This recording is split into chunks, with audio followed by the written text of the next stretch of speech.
لوگ رمضان کا چاند دیکھنے کے بعد عام طور سے روزے دار افطار میں فروٹس کھاتے ہیں، اور فروٹس کھانا بھی چاہیے۔ اس کے علاوہ بچے بھی کیا ہیں، جہاں سب میں ملاوٹ آ گئی، فروٹس میں بھی ملاوٹ آ گئے، انجیکشن ڈال کر لوگ فروٹس کو برباد کرنے لگ گئے ہیں۔ اب فروٹس کی تجارت کرنے والے لوگ عام طور سے مسلمان ہیں، خریدار بھی مسلمان ہیں۔ ظاہر سی بات ہے کہ فروٹس غیر مسلم زیادہ نہیں کھاتا ہے، مسلمان ہی زیادہ کھاتا ہے۔ مسلمان بدنام ہے گوشت کھانے میں، حالانکہ مسلمان گوشت بھی کھاتا ہے، فروٹس بھی سب سے زیادہ کھاتا ہے۔ دوسرے مذہب کے لوگ فروٹس اتنا استعمال نہیں کرتے جتنا مسلمان کرتا ہے۔ بیچنے والا بھی مسلمان ہوگا، خریدار بھی مسلمان ہوگا۔ رمضان کا چاند شروع ہوا، فروٹس میں سے بکنے والی ہر چیز کی قیمت بڑھ گئی۔ موز 50-60 روپے بک رہا تھا، اب 80 روپے ہو جاتا ہے ایک درجن۔ تربوز 20 روپے کلو سے بک رہا تھا، اب 35-40 روپے ہو جاتا ہے۔ خربوز 30 روپے سے بک رہا تھا، 50 روپے ہو جاتا ہے۔ ہر وہ چیز جو فروٹس کی افطار کے موقع پر استعمال ہونے والی ہے، مسلمانوں کا حال یہ ہے کہ اس کی قیمت اور اس کا ریٹ بڑھا دیتے ہیں۔ معلوم ہے کہ یہ خریدنے والا روزے دار مسلمان ہے، اور روزہ صرف مالدار نہیں رکھتے ہیں، روزہ غریب بھی رکھتا ہے، روزہ مڈل کلاس والا بھی رکھتا ہے۔ اب وہ شخص اتنے مہنگے فروٹس کہاں سے کھائے گا؟ وہ شخص اتنے مہنگے فروٹس اپنے بچوں کو کہاں سے کھلائے گا؟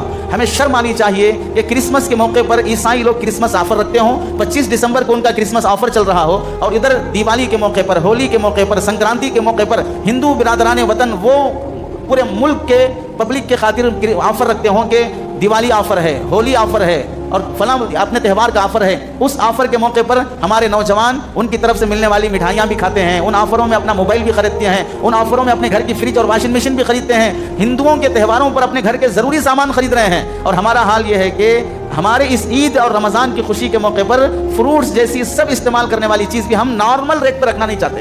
سستا کرنے کی بات نہیں ہو رہی ہے، نارمل ریٹ پہ رکھا جائے کہ ہر متوسط آدمی خرید کر کھا سکے، وہ بھی ہمیں گوارا نہیں ہے۔ تو آپ بتائیے، ملک اور مذہب کو فائدہ پہنچانے کر ایک اچھی نمائندگی، ایک اچھا آئیڈیل اور ایک اچھا امیج کون پیش کر رہا ہے ملک میں؟ کہ یہ بات غیر مسلموں کو نہیں معلوم ہے؟ وہ کئی غیر مسلم کہتے ہیں جب رمضان کا چاند دکھا اور پھر جب تک ان کی عید نہیں ہوگی اس وقت تک ہم فروٹ خرید نہیں سکتے، ہم خرید نہیں سکتے فروٹس، اس واسطے کہ اتنا مہنگا کر دیتے ہیں کہ اب یہی لوگ ڈوبیں گے، اپنے ہی لوگوں کو ڈبائیں گے۔ ہم غیر مسلم اس میں خرید بھی نہیں سکتے ہیں، خرید جا بھی نہیں سکتے ہیں۔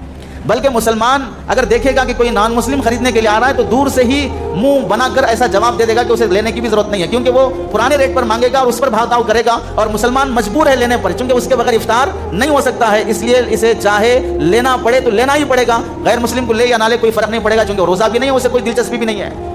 یہ تاثر غیر مسلموں میں کیسا جائے گا؟ پھر نفرتیں نہیں پھیلیں گی، پھر دشمنیاں نہیں بنیں گی، پھر وہ لوگ اپنے دکانوں پر، اپنی تجارتوں میں مسلمانوں سے بھید بھاؤ نہیں کریں گے۔